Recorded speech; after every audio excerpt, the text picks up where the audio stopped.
Hello दोस्तों, स्वागत है एग्जाम ब्रदर्स में। तो ऊंचाई और दूरी के सीरीज में आप सभी का स्वागत है। तो मैं आप लोगों के लिए लेकर आ गया हूं आज आंधी वाला प्रश्न।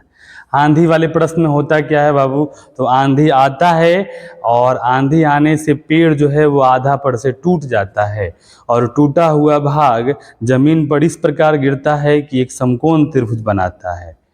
और जो पेड़ के पाद बिंदु से है उस जहाँ शिखर जमीन को छूता है वो दूरी 8 मीटर है और जो शिखर भाग जो है वो जमीन के साथ 30 डिग्री कोण बनाता है। तो क्वेश्चन में हमसे बोल रहा है कि पेड़ की ऊंचाई क्या है बाबू। तो आइए शुरू करते हैं इस क्वेश्चन को। और ये क्वेश्चन आपके एग्जाम के पॉइंट ऑफ व्यू से बहुत इंपॉर्टेंट है बाबू। ये क्वेश्चन एग्जाम में 5 नंबर का आने वाला है आपके। ठीक है, आइए शुरू करते हैं। क्वेश्चन को पहले 2-4 बार पढ़िए अच्छे से।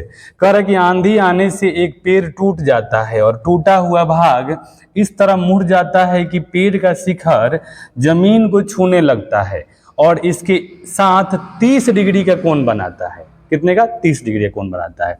पेड़ के पाद बिंदु की दूरी जहां पेड़ का शिखर जमीन को छूता है 8 मीटर है। तो पेड़ की ऊंचाई ज्ञात करें। पेड़ की ऊंचाई से यहाँ तात्पर्य है पेड़ की प्रारंभिक ऊंचाई। क्या है बाबू? पेड़ की प्रारंभिक ऊंचाई। तो पहले हम लोग यहां समझेंगे बाबू अच्छे से कि मान लीजिए आपका पेड़ है, ये आपका एक पेड़ है, ठीक है ना, ये आपका क्या है? पेड़ है। और इधर से आंधी आया। क्या आया जी? आंधी आया। और आंधी आने से क्या हुआ? आपका ये जो पेड़ है ना इसे टूट गया बाबू। पेड़ क्या हो गया? टूट गया। ठीक है ना। तो अगर मान लीजिए अगर पेड़ टूटेगा यहां से, मान लीजिए आपका यहां से पेड़ टूट गया और टूटा हुआ भाग कह रहा है कि जमीन के साथ कितने डिग्री का कोण बना रहा है? ये बना रहा है 30 डिग्री का कोण। और कह रहा है कि यहां से लेकर यहां तक की जो दूरी है ना ये 8 मीटर है। क्या है बाबू? 8 मीटर। तो हमसे पूछ रहा है कि पेड़ की क्या है? ऊंचाई बताएं। तो मान लीजिए हमारा ये क्या है बाबू? ये हमारा मान लो विद्यार्थी ये है सी, ये है ए और ये है बाबू बी। ठीक है ना। तो ये टूटा हुआ भाग है और ये आपका क्या है? ए बी है। ठीक है ना। तो अगर हम इसका ध्यान से देखेंगे तो ये हमारा जो खड़ा भाग है वो ए बी है और टूटा भाग बताइए क्या है बाबू? ए सी है। क्या है? ए सी है। तो अगर मुझे पेड़ की ऊंचाई बताना है तो मुझे किसका मान बताना पड़ेगा? सी बी का मान बताना पड़ेगा। क्लियर है बाबू? आइए हम लोग करते हैं इसको। देखिए सबसे पहले क्वेश्चन को हम लोग क्या करेंगे? लिखेंगे माना हमारा A B plus A C, A B plus A C, A B plus A C पेड़ की ऊंचाई है। पेड़ की ऊंचाई है। ठीक है। ए बी प्लस ए सी हमारा पेड़ की ऊंचाई है। क्लियर। अब क्वेश्चन में क्या क्या दिया है बाबू? तो क्वेश्चन में दिया है बी सी का मान। बी सी का मान दे दिया है 8 मीटर और बताइए कौन सी दे दिया है 30 डिग्री। तो कौन सी बराबर 30 डिग्री। तो एक काम करिए कौन सी को आप थीटा मान लीजिए। नहीं भी मानेंगे तो कोई दिक्कत की बात नहीं है। ठीक है ना। कौन सी को थीटा मान लो। अब मुझे ए बी निकालने के लिए क्या करना पड़ेगा? ये आपका है बाबू आधार और ये है लंब। तो आधार और लंब में रिलेशन होता है tan थीटा का। ठीक है ना। तो सबसे पहले क्या करेंगे? लिखेंगे समकोण त्रिभुज,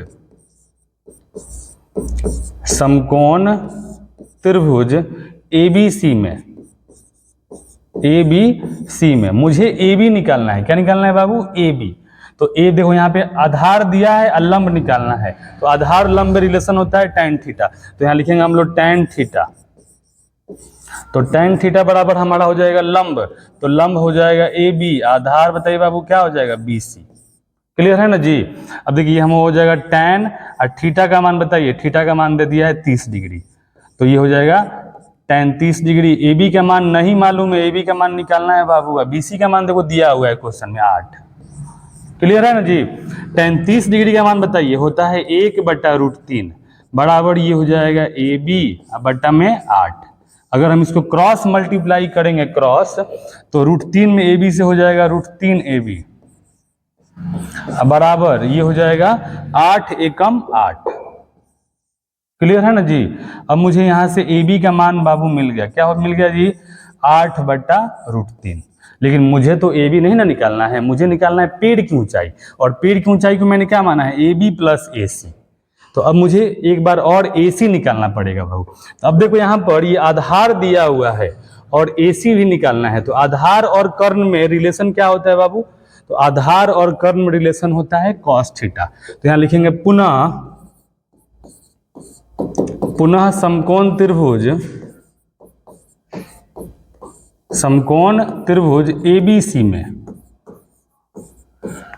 ठीक है, एबीसी में। इस बार मुझे क्या करना है बाबू बताइए, मुझे यहाँ पर आधार दिया है, अब मुझे निकालना है कर्ण, क्योंकि ए बी तो मैंने निकाल लिया ना, मुझे ए सी निकालना है। तो ए सी निकालने के लिए आपका आधार और ये कर्ण, तो आधार कर्ण में रिलेशन होता है कॉस थीटा। तो यहाँ पे क्या हो जाएगा बताइए, हमारा हो जाएगा कॉस थीटा बराबर आधार बटा कर्ण। बताइए बाबू आधार क्या है, आधार बी सी या कर्ण है ए सी, तो हो जाएगा बी सी बटा ए सी। ये हमारा हो जाएगा BC बटा AC। क्लियर। अब मुझे बता दो थीटा का मान क्या दिया है, थीटा का मान दिया है 30 डिग्री और BC का मान दिया है 8 और AC का मान मुझे नहीं मालूम है, AC निकालना है बाबू, ठीक है ना। अब बोलिए cos 30 का मान होता है √3/2 बराबर ये हो जाएगा 8 बटा AC। अगर हम क्रॉस मल्टीप्लाई करेंगे तो √3 में AC से गुना हो जाएगा, क्या हो जाएगा √3 AC और 8 दूनी 16। तो हमारा हो जाएगा AC बराबर 16 अब बट्टा में √3। क्लियर। तो आप यहाँ देख सकते हैं कि हमारा AB निकल गया बाबू, और क्या निकल गया, AC निकल गया। तो हमारा पेड़ की ऊंचाई को मैंने क्या माना है, AB प्लस AC। क्या माना है जी, AB प्लस AC। तो यहाँ लिखेंगे इसलिए पेड़ की ऊंचाई, तो पेड़ की ऊंचाई बताइए बाबू क्या है हमारा, पेड़ की ऊंचाई है AB प्लस AC। तो AB प्लस AC का जो मान है उन दोनों को पुट कर दीजिए, जोड़ दीजिए, पेड़ की ऊंचाई निकल जाएगी बाबू। तो AB का मान आप यहाँ देख सकते हैं, AB का मान कितना आ गया 8√3। तो AB की जगह हम यहाँ पुट करेंगे 8√3। देखो ये हो जाएगा 8√3 प्लस AC। बोलिए AC का मान क्या है बाबू, 16/√3। तो ये हमारा हो जाएगा 16/√3। ठीक है, √3 का एलसीएम √3, ठीक है ना जी। अब देखिए ये हो जाएगा 8 प्लस 16, दोनों को जोड़िए 8 16 हो जाएगा 24/√3। देखिए जब भी अगर √3 आता है ना नीचे में तो उसका हर का परिमेयकरण किया जाता है, तो ऊपर नीचे √3 से गुना कर दीजिए बाबू, ठीक है ना। तो ये हो जाएगा हमारा 24√3 बट्टा में √3 से 3, तो हो जाएगा 3/24। तो ये हमारा हो जाएगा 8√3 मीटर। और ये क्या है बाबू, ये पेड़ की ऊंचाई है। तो यहाँ क्वेश्चन में लिखेंगे अतः पेड़ की ऊंचाई बराबर 8√3 मीटर है।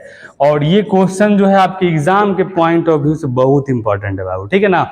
और ये क्वेश्चन अगर आ गया एग्जाम में तो आपको 5 नंबर देकर जाएगा, ठीक है। और इस पर आप बहुत सारे क्वेश्चन को प्रैक्टिस करिएगा, ठीक है ना। मुझे उम्मीद है आपको ये आंधी वाला क्वेश्चन समझ में आया होगा, तो इसको आप जरूर नोट करिए। और इस पर आपके नोटबुक में अगर ऐसे क्वेश्चन दिए गए हैं तो उसको आप प्रैक्टिस करिए। मुझे उम्मीद है वीडियो आपको अच्छा लगा होगा। थैंक यू, धन्यवाद।